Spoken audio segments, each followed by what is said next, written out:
आप देख रहे हैं न्यूज नाउ 24/7। ताज़ा खबरों के लिए हमारे साथ बने रहें। 6 और 7 जुलाई को अचानक नेपाल के अंदर और उत्तराखंड के अंदर भारी बरसात के कारण जल प्लावन की सी एक स्थिति पैदा हुई। पहली बार जुलाई प्रथम सप्ताह में बाढ़ देखने को मिली और स्वाभाविक रूप से इससे न केवल तैयारियां प्रभावित हुई बल्कि लोग भी जो नदी के किनारे रहते हैं उन लोगों के सामने भी तमाम संकट खड़े हो गए। बाढ़ बचाव के लिए सरकार के द्वारा प्रयास किए गए हैं, लेकिन जहां पर नदी की क्षमता केवल 30,000 क्यूसिक वाटर के को वहन करने की हो, अगर अचानक 3 लाख क्यूसिक वाटर उसमें आ जाए तो स्वाभाविक रूप से सारी तैयारियां धरी की धरी रह जाती। क्षेत्र में बाढ़ की स्थिति पर उत्तर प्रदेश के मुख्यमंत्री योगी आदित्यनाथ ने कहा, 6 और 7 जुलाई को नेपाल और उत्तराखंड में भारी बारिश हुई। ये पहली बार है जब हमने इस क्षेत्र में जुलाई के पहले सप्ताह में बाढ़ देखी है। हमने बाढ़ में जान गंवाने वाले 4 लोगों के परिवारों को 4-4 लाख रुपए दिए हैं। राज्य सरकार ने बाढ़ की रोकथाम के लिए सभी प्रयास किए हैं। सिर्फ राप्ती नदी ही नहीं बल्कि सरयू जी में भी बाढ़ आ गई। यहाँ तक कि पीलीभीत और लखीमपुर खीरी में भी शारदा नदी में बाढ़ आ गई है। 12 जिलों के 17 लाख से अधिक लोग बाढ़ की स्थिति से प्रभावित हैं। मैदान पर NDRF, SDRF, PAC flood unit. 12 जिलों में 1033 बाढ़ राहत आश्रय स्थल हैं। 6 और 7 जुलाई को अचानक नेपाल के अंदर और उत्तराखंड के अंदर भारी बरसात के कारण जल प्लावन की सी एक स्थिति पैदा हुई। पहली बार जुलाई प्रथम सप्ताह में बाढ़ देखने को मिली।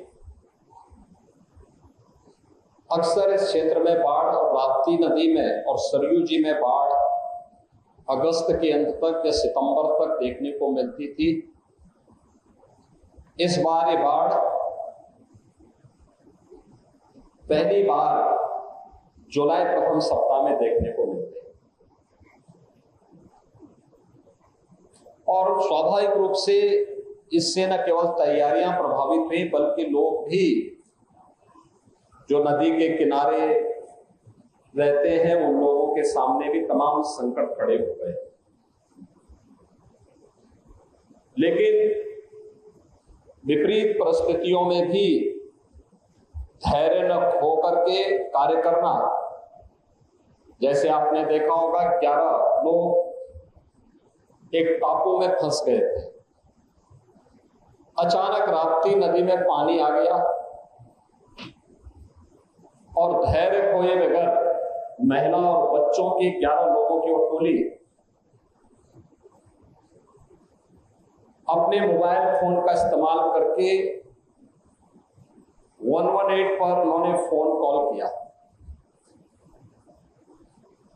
डायल 100 को कॉल किया और फिर पुलिस की टीम वहां पहुंचती है। पीएसी के बहादुर जवानों ने उन 11 के 11 लोगों को, जिनमें 5 बच्चे थे, 6 महिलाएं थी, उन सबको सुरक्षित वहां से निकाल करके आज आपके सामने देखा होगा कि जिस महिला ने सूचना दी उसको और उनके साथ एक पुरुष थे, उनको हमने सम्मानित किया और पीएसी के उन जवानों को जिन्होंने अंधेरे में स्वयं की परवाह के बगैर उन 11 लोगों की जान बचाने में अपना योगदान किया, उन सबको भी हमने यहाँ पे भी प्रमाण पत्र दिया है और उन सभी जवानों को भी इस पूरे अभियान के साथ जुड़े हुए जो भी जवान थे उनको एक स्पेशल हम लोग इनाम भी देंगे। साथ साथ जिस महिला ने और उनके साथ जिस पुरुष ने इसको बचाने में योगदान दिया है उनके लिए भी नगद पुरस्कार की घोषणा हम अलग से उनको करेंगे। सरकार की पहले से ही व्यवस्था है। हम लोग जब 2017 में सरकार में आए थे तो हम लोगों ने एक व्यवस्था बनाई थी कि आपदा के कारण अगर कहीं कोई जनहानि होती है उस परिवार को तत्काल 4 लाख रुपए की सहायता प्राप्त हो जाए। मानो वन्य जीव संघर्ष में अगर किसी कोई जनहानि होती है तो वहां पर भी 4 लाख की सहायता दे दी जाए। कहीं सर्पदंश से किसी व्यक्ति की मृत्यु होती है उस परिवार को भी सहायता के रूप में ये राशि उपलब्ध करा दी जाए। कहीं पर कोई आकाशीय बिजली से कोई किसान की, कोई बटाईदार की, किसान के परिवार के किसी सदस्य की असामयिक मृत्यु होती है उसके परिवार को भी आपदा राहत कोष से तत्काल सहायता राशि या फिर कृषक दुर्घटना बीमा योजना के अंतर्गत राशि उपलब्ध करवा करके उस परिवार को संबल प्रदान किया जाए। और आज यहाँ पर 4 ऐसे परिवार जिन्होंने अचानक आई बाढ़ के कारण अपने परिवारजनों को खोया है, उनको भी 4-4 लाख रुपए की सहायता यहाँ पर प्रदान की गई है। उन सभी पीड़ित परिवारों के प्रति मेरी संवेदना है, राज्य सरकार की पूरी संवेदना है, केंद्र सरकार की पूरी संवेदना है। बाढ़ बचाव के लिए सरकार के द्वारा प्रयास किए गए हैं, लेकिन जहां पर नदी की क्षमता केवल 30,000 क्यूसिक वाटर को वहन करने की हो, अगर अचानक 3 लाख क्यूसिक वाटर उसमें आ जाए तो स्वाभाविक रूप से सारी तैयारियां धरी की धरी रह जाती। और यही हुआ जब नेपाल के अंदर अत्यधिक बारिश हुई, उन्होंने अपने वहां के सभी रेगुलेटर और डैम के बांध के फाटक खोले। अचानक जल प्रवाह से सभी नदियां जल प्लावित हुई। केवल राप्ती नदी की स्थिति नहीं है, सरयू जी में भी काफी बड़े पैमाने पे बाढ़ आई। बड़े पैमाने पर हम लोगों ने शारदा नदी में भी देखा, कल में पीलीभीत और लखीमपुर खीरी में भी था।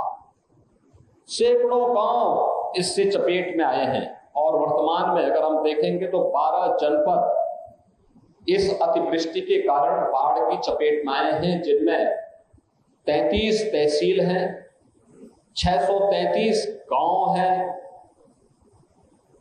इसमें कुल 17,97,000 की आबादी इसकी चपेट में आई है, जिसमें पशु भी प्रभावित हुए। 18,000 से अधिक पशु भी इस अचानक जल प्लावन के कारण, बाढ़ के कारण प्रभावित हुए हैं। 1,45,000 से अधिक कृषि भूमि भी इसकी चपेट में आई है। इसके लिए हम लोगों ने सभी गांवों में एनडीआरएफ, एसडीआरएफ, पीएसी की फ्लड यूनिट और स्थानीय स्तर पर नौकाओं की व्यवस्था भी की है। एक व्यवस्था की गई है कि जगह जगह बाढ़ चौकियां स्थापित हों जो समय समय पर सूचनाएं भी देते रहे। और इसके लिए पूरे प्रदेश भर में अगर हम देखेंगे तो 1033 से अधिक बाढ़ चौकियां स्थापित की गई हैं, जिनके माध्यम से इन सभी 923 बाढ़ चौकियों की स्थापना की गई है। और जहां पे बाढ़ पीड़ितों को रखा जाना है, 1033 ऐसे स्थान है जहां पे शरणालय बना करके बाढ़ पीड़ित के घर में पानी भर गया या उस किसी को रेस्क्यू करके लेके आना है तो उनके लिए भी ये व्यवस्था की गई है। इसके साथ साथ यहाँ पर उन सभी क्षेत्रों में अन्य तमाम प्रकार की सुविधाएं उपलब्ध करवाने का कार्य हो रहा है। अगर हम लोग श्रावस्ती की बात करें तो श्रावस्ती में जो बाढ़ से प्रभावित क्षेत्र हैं, 116 गांव पूरी तरह या आंशिक रूप से बाढ़ से प्रभावित हुए हैं। 15 गांवों में कटान की स्थिति है। 76,000 की आबादी इससे प्रभावित हुई है। 23,500 से अधिक कृषि भूमि बाढ़ की चपेट में आई है। यहां पर बचाव और राहत कार्य के लिए एनडीआरएफ, पीएसी के फ्लड यूनिट और एसडीआरएफ को भी लगाया गया है, जिसमें मोटर बोट के साथ में वहां पर अन्य बचाव के कार्य कर रहे हैं।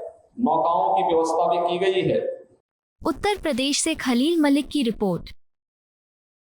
आपको यह वीडियो पसंद आया हो तो इसे लाइक करें, हमारे चैनल को सब्सक्राइब करें।